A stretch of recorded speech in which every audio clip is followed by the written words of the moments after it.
Hi, my name is Alexa Nance, and today I decided to do speech number 3 on breastfeeding in public. Now, when one sees this picture, what comes to mind?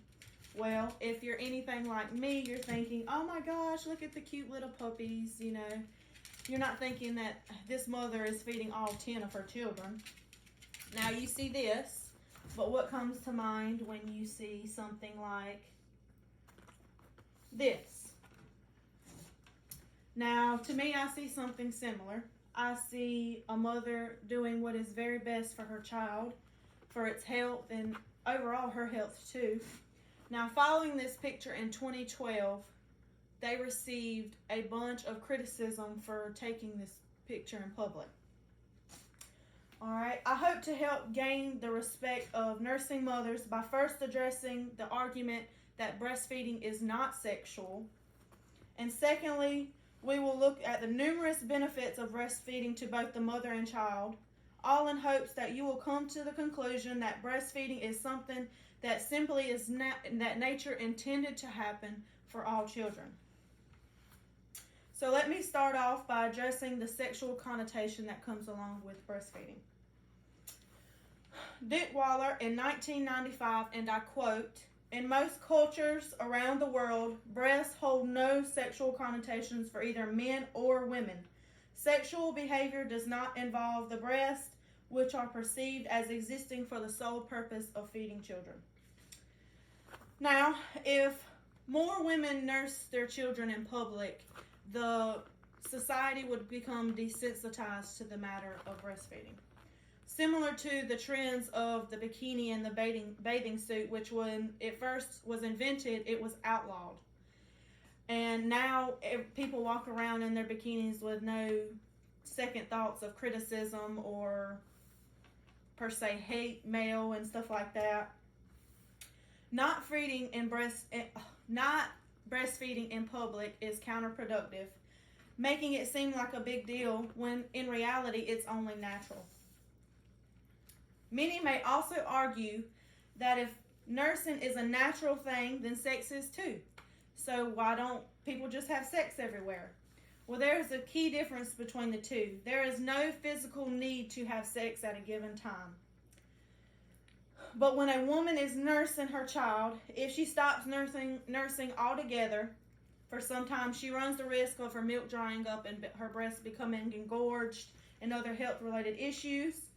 And if her baby is crying because it's hungry, there isn't much else the mother can do but feed the child, regardless of the place and regardless of the time. People may also then say, well, if you are going to do it, then cover yourself up. But according to Nancy Solomon, the author of Breastfeeding in Public is a basic civil right, I quote, "What most people do not realize is that many infants cannot eat while covered up, and a nursing mother should not be made to feel embarrassed about feeding her child." End quote. Now that I have presented you with details as to why breastfeeding isn't sexual, let's talk about the benefits for both her and her child.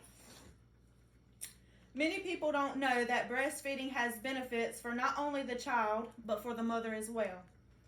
Some of these benefits for the mother include a reduced risk of postpartum depression, hemorrhaging. Breastfeeding burns between 200 and 400 calories per day, stronger bones, and a reduced risk of osteoporosis. A reduced risk of both ovarian and breast cancer, and the hormone oxytocin is released when a mother nurses her baby, which helps to prevent other physical illnesses. Babies who are breastfed are also given many developmental benefits, such as they grow more rapidly in the first 2 to 3 months of age. And breastfeeding helps aid proper jaw development. Along with developmental benefits, breastfed babies also have a lower risk of childhood leukemia, cancers, diabetes, respiratory illnesses, bacterial and viral infections, asthma, allergies, obesity, meningitis, and SIDS, which is sudden infant death syndrome. With all of the benefits that breastfeeding provides, to me it seems that it is nothing but natural and something that we should definitely be commending to the women that do instead of criticizing. Today we have come to the conclusion that breastfeeding is not sexual, it is natural. We have looked at some of the benefits for both the child and the mother. So I ask you, is breastfeeding really that big of a deal? You know, mothers should be commended for their tremendous effort to provide the best help for their child instead of criticizing her. You have to understand that ultimately mothers are going to give their child any chance in the world they have at a good life, so why should she not nurse her baby?